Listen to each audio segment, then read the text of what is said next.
Welcome to T SAT. This is Eshwar Kumar. So ఈ వీడియోలో మనం ఇక్కడ ఇండియా ఇజ్రాయెల్ రిలేషన్స్ గురించి డిస్కస్ చేసుకోబోతూ ఉన్నాం. సో ఇక్కడ ప్రధానంగా మనం చూసుకున్నట్లయితే ఇక్కడ ఇజ్రాయెల్ అనేటువంటి దేశం యొక్క మ్యాప్ మనం చూద్దాం. ఇక్కడ సో ఈ ప్రాంతం ఇజ్రాయెల్ దేశం యొక్క, సో ఇదంతా కూడా ఇజ్రాయెల్ దేశం యొక్క మ్యాప్. ఓకే, సో భారతదేశం అక్కడ ఉంటుంది.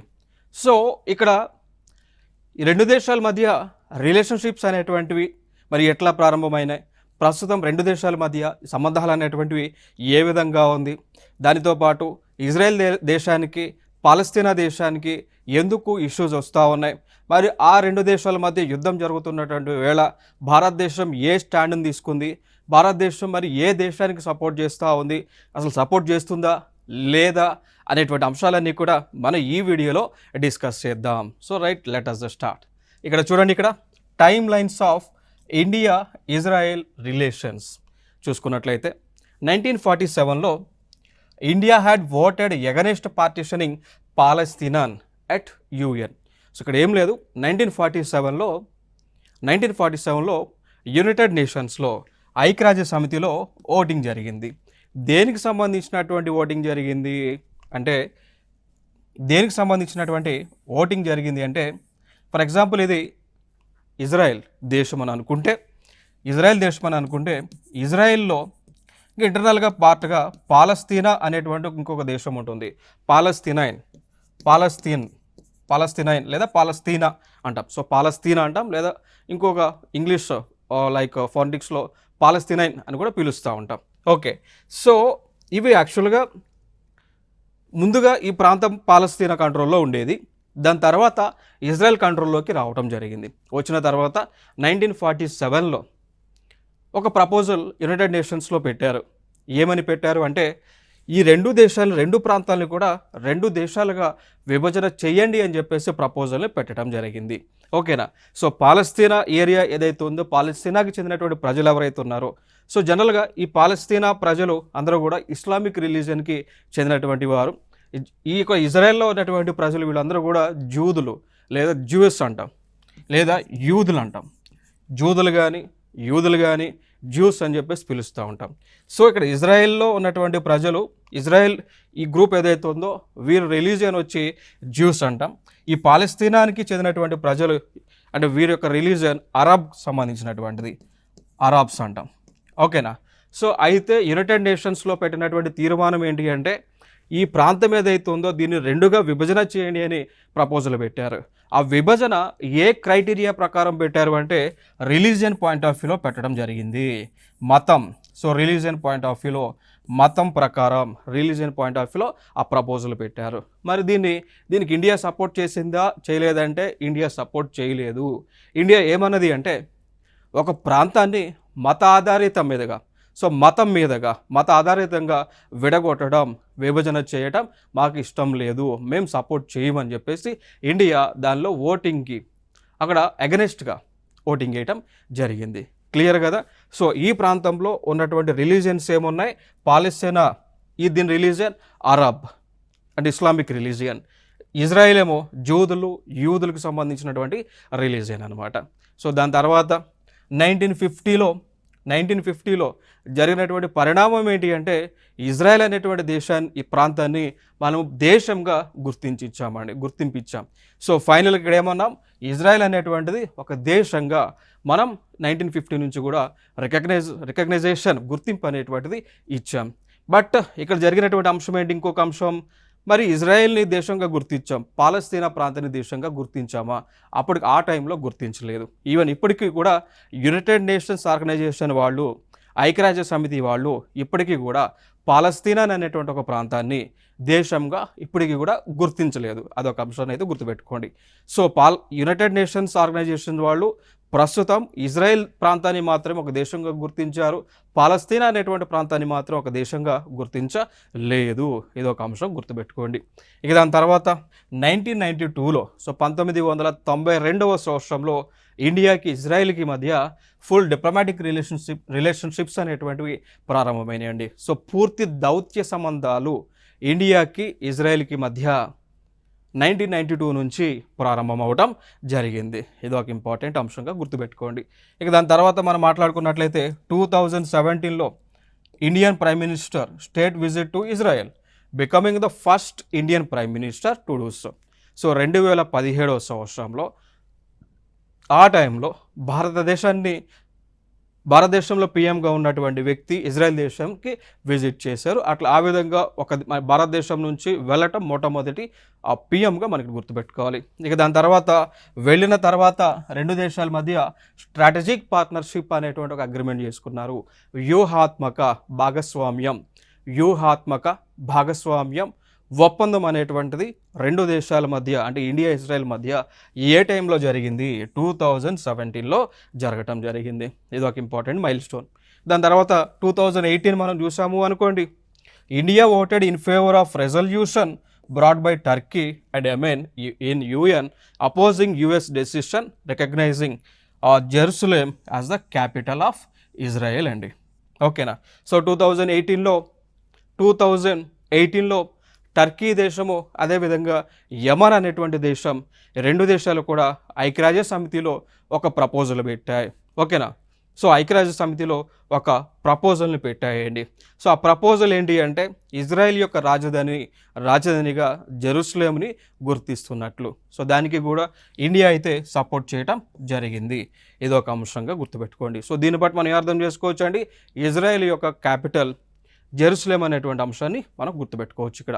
ఇక దాని తర్వాత 2021లో India abstained on resolution that calls on UN human rights council to set up a permanent commission to probe human rights violation in Gaza, West Bank and Palestine. So దాని తర్వాత ఐక్యరాజ్య సమితిలో ఒక ప్రపోజల్ పెట్టారు. ఏ ప్రపోజల్ అంటే పాలస్తీనా ప్రాంతంలో, for example ఇది ఈ బ్లాక్ ఇదేదైతే ఉందో ఇది ఇజ్రాయెల్ పాలస్తీనా ప్రాంతం అనుకుంటే, ఇక్కడ ఈ ప్లేస్లో గాజా స్ట్రిప్ అనేటువంటిది ఉంటుంది, గాజా అంటాం. ఈ ప్లేస్లో వెస్ట్ బ్యాంక్ అనేటువంటి ప్లేస్ ఉంది. ఒక ప్లేస్ ఉంది. అక్కడక్కడ పాలస్తీనాకు సంబంధించినటువంటి వారు నివసిస్తూ ఉన్నారు. ఈ గాజా కానీ వెస్ట్ బ్యాంక్ కానీ ఈ డాట్స్ ఉన్నటువంటి ప్రాంతం ఇదంతా కూడా పాలస్తీనా పరిధిలో ఉన్నటువంటిది.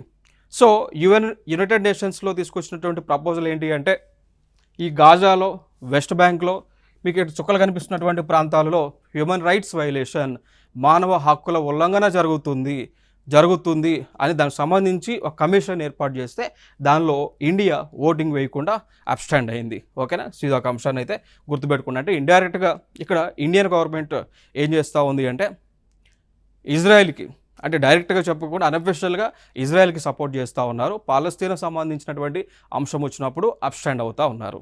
ఏదో ఒక అంశాన్ని అయితే మనకు గుర్తుపెట్టుకోవాలి. ఇక దాని తర్వాత మరి ఎందుకు ఇజ్రాయెల్ దేశంతో 1992 వరకు భారతదేశము ఈ యొక్క డిప్లొమాటిక్ రిలేషన్షిప్స్ కానీ లేదు అంటే స్ట్రాటజిక్ పార్ట్నర్షిప్ అగ్రిమెంట్స్ కానీ చేసుకోలేదు అంటే దానికి గల కారణాలు ఏంటి అంటే, ఒకటి పొలిటికల్ ఐడియాలజీ డిఫరెన్స్ అండి. కారణం ఏంటి అంటే ఈ కోల్డ్ వార్ వచ్చేటువంటి సమయం కానీ ఈ కోల్డ్ వార్ టైంలో ప్రపంచమంతా కూడా స్ప్లిట్ అవ్వడం జరిగింది. ఒకటి వెస్ట్ బ్లాక్ కానీ, రెండు ఈస్ట్ బ్లాక్ కానీ ప్రపంచ దేశాలన్నీ కూడా స్ప్లిట్ అవ్వడం జరిగింది. వెస్ట్ బ్లాక్కి అధ్యక్షత వహించేది నాటో, అదేవిధంగా United States of America. Eastern బ్లాక్కి మేజర్గా ఉన్నటువంటి అది సోవియట్ యూనియన్ అండి. So Soviet Union organisation. So main country చూసుకుంటే రష్యా అనేటువంటి ఒక దేశం అండి. ఓకేనా? సో ఇక్కడ ఇజ్రాయెల్ అనేటువంటి దేశం మరి ఎటు సైడ్ ఉంది? వెస్టర్న్ సైడా, ఈస్టర్న్ సైడా? ఇజ్రాయెల్ దేశము వచ్చి వెస్టర్న్ సైడ్, అమెరికాకు సపోర్ట్గా నాటో దళాల్లో వన్ ఆఫ్ ది మెంబర్గా ఉండటం జరిగింది. సో మరి ఇండియా ఎటు సైడ్ ఉంది? ఇక్కడ ఇండియా ఎటు పక్క కూడా లేదు. So Indian government India West బ్లాక్కి సపోర్ట్గా లేదు, ఈస్టర్న్ బ్లాక్కి సపోర్ట్గా లేదు. మరి ఎవరి సైడ్ ఉంది? మధ్యలో. దాన్ని నామ్ అంటాం, నాన్ అలైన్డ్ మూమెంట్ అంటాం. మధ్యలో ఏముంటుందండి? నాన్ అలైన్డ్ అలైన్డ్ మూమెంట్ అని మనం పిలుస్తామండి. క్లియర్ కదా? సో చూడండి ఇక్కడ నాన్ అలైన్డ్ మూమెంట్ అంటే మధ్యలో. సో మేము అటు కాదు ఇటు కాదు మధ్యలో ఉంటాం అని చెప్పేసి మన ఇండియన్ గవర్నమెంట్ ఈ మధ్య పాత్ర తీసుకుంది. సో అందుకోసమే ఇక్కడ పొలిటికల్ ఐడియాలజీ డిఫరెన్స్ వచ్చి సో ఇండియన్ గవర్నమెంట్ వెస్ట్ బ్లాక్కి చెందినటువంటి ఇజ్రాయెల్తో ఫ్రెండ్షిప్ అనేటువంటిది చేయలేదు, అగ్రిమెంట్ అనేటువంటిది చేయలేదు. సో ఈ అంశాన్ని అయితే గుర్తుపెట్టుకోండి, వెరీ ఇంపార్టెంట్. ఇక దాని తర్వాత మనం మాట్లాడుకోవాల్సి వస్తే సో ఇక్కడ చూడండి ఇక్కడ Nehru and Gandhiji stand. So both of them pledged support for the Palestine and rejected the notion of two nations based on religious criteria. So మనం మాట్లాడుకున్నాం. సో 1947లో ఐక్యరాజ్య సమితిలో ఒక ప్రపోజల్ పెట్టారు. ఏ ప్రపోజలు? ఒక ప్రాంతాన్ని ఇజ్రాయెల్ అనేటువంటి ఒక దేశం, పాలస్తీనా అనేటువంటి ఒక దేశం ఏర్పడాలి. ఆ ఏర్పడేటువంటిది మతానుసారంగా రిలీజియన్ బేసిస్లో ఏర్పడాలని ప్రపోజల్ అయితే పెట్టారు. సో ఇండియన్ గవర్నమెంట్ ఏం చేసింది 1947లో? సపోర్ట్ చేయలేదు. దానికి మూలమైనటువంటి కారణాలు ఎవరు? వీరిద్దరూ కూడా. సో నెహ్రూ గారు కానీ గాంధీజీ గారు కానీ అపోజ్ చేశారు. ఒక దేశాన్నైనా ఒక ప్రాంతాన్నైనా మత ప్రాతిపదికన విడగొట్టొద్దు అని వీళ్ళు స్ట్రాంగ్గా సపోర్ట్ చేస్తారు. కారణం ఏంటి అంటే గతంలో మన భారతదేశంలో మనం చూసి ఉన్నాం. ఈ బెంగాల్ అనేటువంటి ప్రాంతం ఏదైతే ఉందో, ఈ బెంగాల్ అనేటువంటి ప్రాంతం ఏదైతే ఉందో సో దీనిని 1905లో లార్డ్ కర్జన్ అనేటువంటి ఒక వ్యక్తి, లార్డ్ కర్జన్, సో 1905లో ఈ యొక్క లార్డ్ కర్జన్ అనేటువంటి ఒక బ్రిటిష్ రూలర్ ఈ యొక్క బెంగాల్ ప్రాంతాన్ని రెండుగా విభజన చేశారు రిలీజియన్ పాయింట్ ఆఫ్ వ్యూలో. సో హిందూస్ అదేవిధంగా ఇస్లామిక్ అని. సో హిందూస్ అదేవిధంగా ఇస్లామిక్ పాయింట్ ఆఫ్ వ్యూలో విభజన చేశారు. సో 1905లో ఎప్పుడైతే బెంగాల్ అనేటువంటి ఏకంగా ఉన్నటువంటి ప్రాంతాన్ని మత ప్రాతిపదికన మతం రిలీజన్ బేసిస్లో విడగొట్టారో అప్పుడు ఆ దేశంలో అల్లకొల్లాలు అనేటువంటివి జరగడం జరిగింది, డిఫరెన్సెస్ అనేటువంటి రావడం జరిగింది, రిలీజియన్ కాన్ఫ్లిక్ట్స్ అనేటువంటివి ఎక్కువగా పెరగడం జరిగింది. సో ప్రజలలో విభేదాలు అనేటువంటివి పెరగడం జరిగింది. సో ఇవన్నీ దృష్టిలో పెట్టుకొని వారందరూ కూడా సపోర్ట్ చేయలేదు. నెక్స్ట్ ఇంకొక అంశం చూసుకుంటే ఈ రెండు దేశాల మధ్య ఎకనామిక్ టైస్ ఏ విధంగా ఉంది అనేటువంటి అంశాన్ని మనం ఇక్కడ చూద్దాం. సో ఇక్కడ ఈ కలర్ మీకు కనిపిస్తున్నది, ఇక్కడ ఇది ఇండియాకి సంబంధించినటువంటి ఎక్స్పోర్ట్స్. ఈ కలర్ ఏమో ఇజ్రాయెల్కి సంబంధించినటువంటి ఎక్స్పోర్ట్స్ అండి. ఇదేమో ఈ యొక్క రెక్టాంగిల్ ఏమో బైలేటరల్కి సంబంధించింది, బైలేటరల్ ట్రేడ్కి సంబంధించింది. సో చూడండి ఇక్కడ 2009 నుంచి కూడా ఇండియాకి ఇజ్రాయెల్కి ట్రేడ్ ఏ విధంగా ఉంది. సో దీన్ని బట్టి అర్థం చేసుకోండి, ఇది ఇండియా. సో ఇక్కడ ఇండియా చూసుకుంటే 1845.6 US మిలియన్స్. ఇక్కడ ఇజ్రాయెల్ మనం చూసుకున్నట్లయితే 2890 ఎక్స్పోర్ట్స్ అండి. ఓకేనా? అంటే ఈ కలర్ ఏమో ఇజ్రాయెల్ దేశం నుంచి భారతదేశంలోకి వస్తున్నటువంటి వస్తువులు, ఈ కలర్ ఏమో ఇండియా నుంచి ఇజ్రాయెల్కి వెళ్తున్నటువంటి వస్తువులు. చూస్తే ఇక్కడ ఏమవుతుంది, ఈ యొక్క పిక్చర్ చూస్తే మీకు ఫైనల్గా మీకు అర్థం అవ్వాల్సినటువంటి అంశం ఏంటి అంటే ఇండియాకి ఇజ్రాయెల్కి మధ్య ఈ యొక్క ఫోటో ద్వారా మీకు అర్థం అవ్వాల్సినటువంటి అంశం ఏంటి అంటే ఇండియాకి ఇజ్రాయెల్కి మధ్య ట్రేడ్ అనేటువంటిది సర్ప్లస్ ఉందా, డెఫిసిట్ ఉందా అర్థం చేసుకోవాలి. సో ట్రేడ్ లోటు ఉందా, అధికంగా ఉందా, వాణిజ్యం అధికంగా ఉందా, లోట్లో ఉందా. సో ట్రేడ్ డెఫిసిట్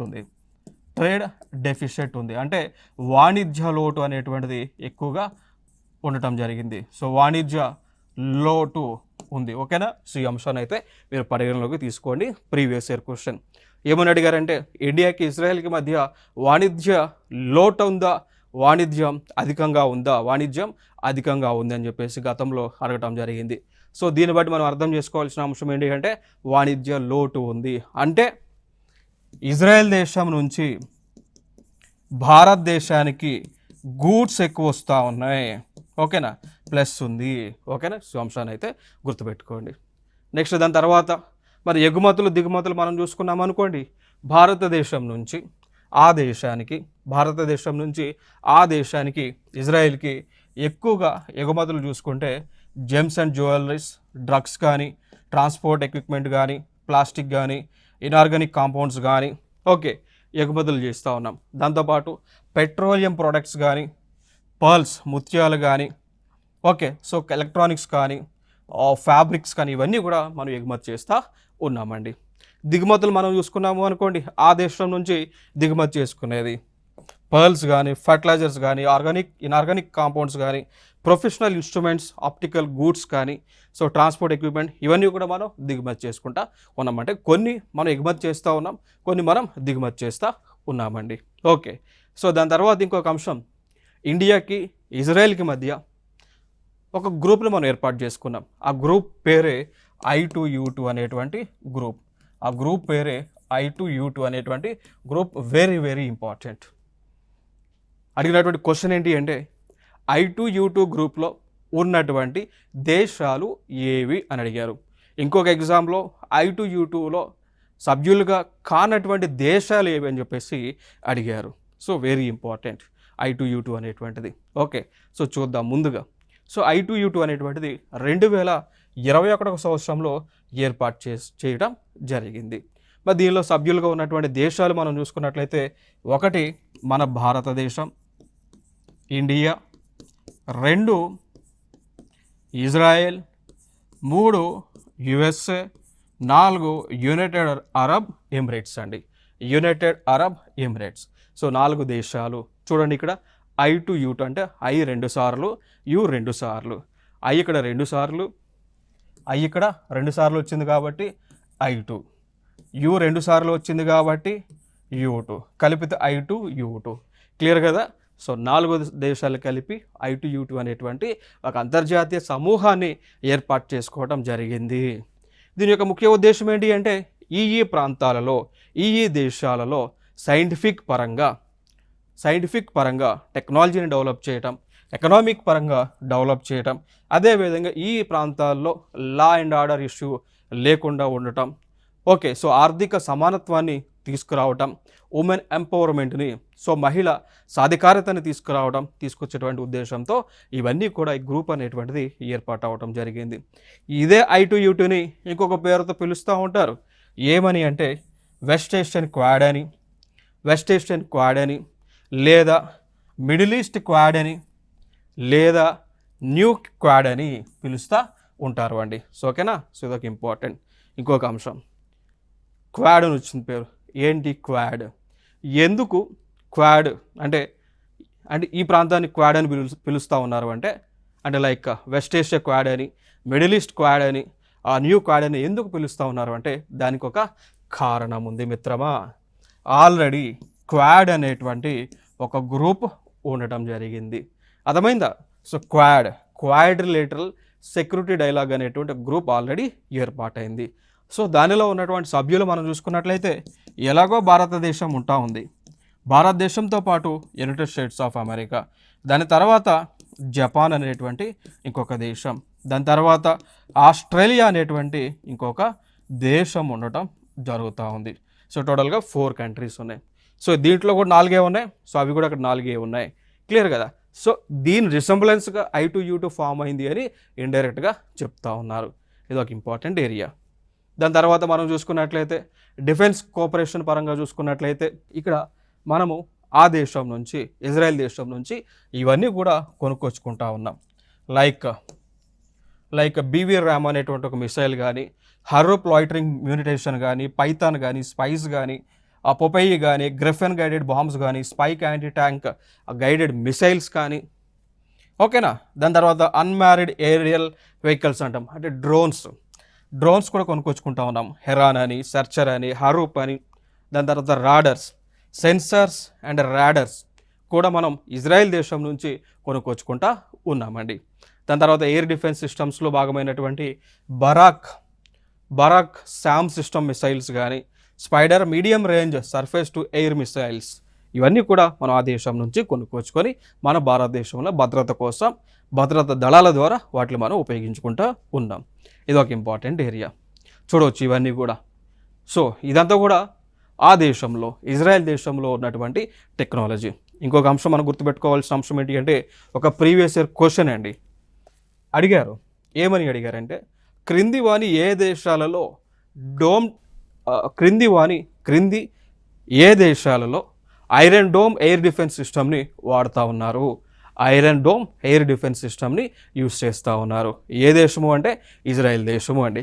సో ఈ యొక్క వ్యవస్థ ఏంటి అంటే, ఫర్ ఎగ్జాంపుల్ మీకు ఇక్కడ చూడండి, ఇక్కడ ఒక లారీ టైప్ కనిపిస్తూ ఉందా, యాంటీనాస్ ఉన్నాయా, ఇక్కడ నుంచి ఒక మిసైల్ అనేటువంటిది లాంచ్ అవుతూ ఉందా. ఈ వ్యవస్థనే Iron Dome air defence system అంటాం. సో దీని యొక్క వర్కింగ్ మెకానిజం ఎట్లా ఉంటుంది అంటే, ఫర్ ఎగ్జాంపుల్ ఇక్కడ చూడవచ్చు, ఇవి లారీలు కనిపిస్తూ ఉన్నాయా, దీనిలో వెపన్స్ లోడ్ అయి ఉంటాయి. ఇక్కడ ఈ రాడార్ వ్యవస్థలు ఉండటం జరిగింది. ఫర్ ఎగ్జాంపుల్ ఇప్పుడు ఆ వెహికల్ని, ఆ లారీగా ఉన్నటువంటి వెహికల్ని కనుక తీసుకొచ్చి ఇక్కడ పెట్టారు అనుకోండి. సో ఈ వెహికల్ ఎక్కడైతే ఉంటుందో దాని పరిధి దాదాపు 70 కిలోమీటర్స్ వరకు అండి. ఇప్పుడు ఈ వెహికల్ ఇక్కడ పెట్టారు, ఈ రాడార్ వ్యవస్థ ఇట్లా పెట్టారు, ఎయిర్ డోమ్ ఎయిర్ డిఫెన్స్ సిస్టమ్ని ఇక్కడ పెట్టారండి. సో దీని పరిధి 70 కిలోమీటర్ల వరకు ఆ ప్రాంతంలోకి శత్రు దేశాలకు చెందినటువంటి మిసైల్స్ కానీ బాంబులు కానీ వచ్చినటువంటి వెంటనే దీని నుంచి ఈ యొక్క బాంబ్స్ అనేటువంటివి, ఈ యొక్క మిసైల్స్ అనేటువంటివి లాంచ్ అయ్యి వాటిని ధ్వంసం చేస్తాయండి. ఇప్పుడు మన పాత సినిమాల్లో మనం చూస్తుంటాం, లైక్ పాత సినిమాల్లో, పౌరాణిక సినిమాల్లో మనం చూసుకున్నప్పుడు ఇటుపక్క నుంచి బాణం వేస్తే అటుపక్క నుంచి ఇంకొక బాణం వచ్చి ఆ బాణాన్ని ధ్వంసం చేస్తుంది. అదే టెక్నాలజీని ఇజ్రాయెల్ ఇప్పుడు ఉపయోగిస్తూ ఉంది. సో దీన్ని iron Dome air defence technology అంటాం. సో వెహికల్ ఇక్కడ ఉంది కదా, ఈ రేడియస్లో, ఈ 70 కిలోమీటర్స్ రేడియస్లో ఎటువంటి బాంబ్స్ వచ్చినా కానీ దీని నుంచి మిసైల్స్ అనేటువంటివి లాంచ్ అయ్యి వాటిని ధ్వంసం చేయడం జరుగుతూ ఉంది. అట్లా టెక్నాలజీని ఇజ్రాయెల్ వాడుతూ ఉంది. ఇదే టెక్నాలజీ భారతదేశం దగ్గర లేదా అంటే భారతదేశం దగ్గర కూడా ఉన్నది. సో భారతదేశం దగ్గర కూడా ఈ టెక్నాలజీ ఉంది, మనం తెచ్చుకున్నాం. S-400 సేమ్ అదే టెక్నాలజీ. S-400 అనేటువంటి డివైజెస్ ద్వారా ఇది రష్యా వాళ్ళు తయారు చేశారు, వాళ్ళ దగ్గర నుంచి మనం కొనుక్కొచ్చుకున్నాం. వాళ్ళ దగ్గర నుంచి కొనుక్కొచ్చుకొని అదే టెక్నాలజీని భారతదేశం సరిహద్దులు అనేటువంటి పాకిస్తాన్ దగ్గర చైనా దగ్గర మనం వాడుతూ ఉన్నాం. క్లియర్ కదా. సో అదే టెక్నాలజీ భారతదేశం దగ్గర కూడా ఉంది అండి. ఇది ఇక్కడ ఇంపార్టెంట్గా మనం గుర్తుపెట్టుకోవాలి. దాని తర్వాత వ్యవసాయానికి సంబంధించినటువంటి అగ్రిమెంట్స్ మనం చూసుకున్నట్లయితే ఇండియా ఇజ్రాయెల్ మధ్య వ్యవసాయం డెవలప్మెంట్ కోసం అగ్రిమెంట్స్ చాలా జరిగి ఉన్నాయి. వాటిలో ఫర్ ఎగ్జాంపుల్గా మనం తీసుకున్నట్లయితే ఇజ్రాయెల్ దగ్గర ఒక టెక్నాలజీ ఉంది, ఇజ్రాయెల్ దేశం దగ్గర ఒక టెక్నాలజీ ఉంది. ఏంటి ఆ టెక్నాలజీ అంటే, వారి దగ్గర ఉన్నటువంటి టెక్నాలజీ సముద్రంలో ఉన్నటువంటి ఉప్పు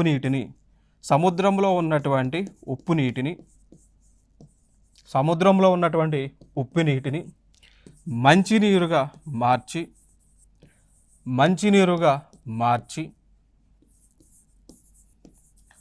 ఆ మార్చినటువంటి నీరుని దేనికి వాడతామండి, త్రాగునీరుగా. అదేవిధంగా ఆ నీరుని వ్యవసాయం కోసం వాడేటువంటి టెక్నాలజీ ఉంది. ఇజ్రాయెల్ దేశం దగ్గర సముద్రంలో ఉన్నటువంటి నీరుని కలెక్ట్ చేసి ఆ కలెక్ట్ చేసినటువంటి నీరుని మంచినీటిగా మార్చి దాన్ని తాగడానికి అదేవిధంగా వ్యవసాయానికి ఉపయోగించుకున్నటువంటి టెక్నాలజీ ఆ దేశంలో ఉంది. సో ఆ టెక్నాలజీని నరేంద్ర మోడీ గారు ఆ దేశ పర్యటనకు వెళ్ళినప్పుడు ఆ టెక్నాలజీని మనం అడాప్ట్ చేసుకోవడం జరిగింది, వాళ్ళతో అగ్రిమెంట్ చేసుకున్నాం. సో ఇక టెక్నాలజీ ఏదైతే ఉందో, ఇప్పుడు ఈ వెహికల్స్ ఏవైతే ఉన్నాయో ఆ వెహికల్స్ని మన భారతదేశానికి వారు ఇవ్వటం జరిగింది. సో ఈవెన్ ఇదే టెక్నాలజీని మనం లక్షద్వీప్ అనేటువంటి కేంద్రపాలిత ప్రాంతం ఏదైతే ఉందో అక్కడ ఈ టెక్నాలజీని మనం ఎస్టాబ్లిష్ చేసామన్నమాట. సో అక్కడ ఎస్టాబ్లిష్ చేసి లక్షద్వీప్ ప్రాంతం చుట్టూ కూడా సముద్రం నీరే ఉంటుంది కదా. ఏ సముద్రం? అరేబియన్ సముద్రం. సో అరేబియన్ సముద్రంలో ఉన్నటువంటి ఉప్పు నీరుని కలెక్ట్ చేసి ఆ నీరుని లక్షద్వీప్లో ఉన్నటువంటి ప్రజలకు తాగటానికి ఇస్తూ ఉన్నాం. సో ఆ టెక్నాలజీ ఎక్కడి నుంచి తీసుకొచ్చాం? ఇజ్రాయెల్ దేశం నుంచి తీసుకొచ్చాం అనమాట. ఇది ఒక ఇంపార్టెంట్గా మనం గుర్తుపెట్టుకోవాలి.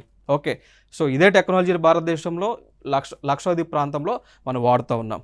ఇటీవల ఇండియాకి మాల్దీవ్స్కి 2 దేశాల మధ్య గొడవ వచ్చినప్పుడు, ఇష్యూస్ వచ్చినప్పుడు వెంటనే ఇజ్రాయెల్ వాళ్ళు మళ్ళీ ఆ యొక్క ఈ ఎక్విప్మెంట్స్ ఏవైతే ఉన్నాయో ఇవి భారతదేశానికి ఇవ్వటం జరిగింది. చూడవచ్చు ఆ ప్రాసెస్ అంతా కూడా మీరు చూడొచ్చండి. ఇక్కడ సముద్రంలో ఉన్నటువంటి నీరును కలెక్ట్ చేస్తుంది ఇక్కడ.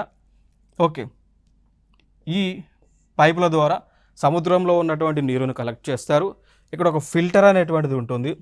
ఈ ఫిల్టర్లో కొన్ని ఛాంబర్స్ లైక్ కార్బన్, ఈ ఫిల్టర్ లోపల కార్బన్ మెటీరియల్ కానీ లేదంటే శాండ్ పార్టికల్స్ కానీ ఇసుక రేణువులు కానీ ఇవి ఇక్కడ ఉండడం జరిగింది. ఓకే, సో దీని గుంట వెళ్ళేటువంటి నీరు కార్బన్ పార్టికల్ ద్వారా లేదు అంటే ఈ యొక్క శాండ్ పార్టికల్స్ ద్వారా ఈ యొక్క ఉన్నటువంటి సాల్ట్ అంతా కూడా ఫిల్టర్ అవుతుంది. సో ఫిల్టర్ అయ్యి ఆ నీరు మళ్ళీ దీంట్లోకి పోతే సో దీనికి అడిషనల్గా బయట నుంచి ఒక ఎనర్జీ ఇచ్చి దీనిలో ఉన్నటువంటి ఉప్పు నీరుని కానీ ఉప్పు మొత్తాన్ని కానీ మినరల్స్ని కానీ మొత్తాన్ని కూడా ఫిల్టర్ చేసి కిందకి పంపించేస్తారు. సో నీటిలో ఉప్పు, సోడియం, క్లోరిన్ లాంటివన్నీ కూడా పోతే బయటకు వచ్చేదే ఫ్రెష్ వాటర్ అనమాట. సో ఆ ఫ్రెష్ వాటర్నే మనం తాగడానికి వాడుతూ ఉన్నాం. ఆ ఫ్రెష్ వాటర్నే వ్యవసాయానికి కూడా వాడుతూ ఉన్నారు. సో టెక్నాలజీ ఇప్పుడు భారతదేశంలో ఉంది. ఎక్కడి నుంచి వచ్చింది? ఇజ్రాయెల్ దేశం నుంచి మనం తెచ్చుకున్నాం అనమాట. చూడొచ్చు ఇవన్నీ కూడా అవి ఫిల్టర్స్. డీసాలినేషన్ ప్లాంట్స్ అంటాం. ఈ ప్లాంట్స్నే డీసాలినేషన్ ప్లాంట్స్గా పిలుస్తూ ఉంటాం. ఇక దాని తర్వాత మనం మాట్లాడుకోవాల్సి వస్తే ఇండియాకి ఇజ్రాయెల్కి మధ్య science and technology point of వ్యూలో సైన్స్ అండ్ టెక్నాలజీని ఇక్కడ డెవలప్ చేయడానికి ఇండియా, ఇజ్రాయెల్ కలిసి ఒక ఫండ్ని ఏర్పాటు చేసుకున్నారు. ఫండ్ అంటే ఒక నిధి అండి. ఒక నిధిని ఏర్పాటు చేసుకొని ఉన్నారు. ఆ నిధి పేరు ఏంటి? Industrial R&D and technological innovation fund అండి. అర్థమైందా? సో ఆ నిధి పేరు ఏంటి అంటే ఇండియా, ఇజ్రాయెల్ రెండు దేశాలు industrial research and development and technological innovation fund. దాన్ని I4F అంటాం.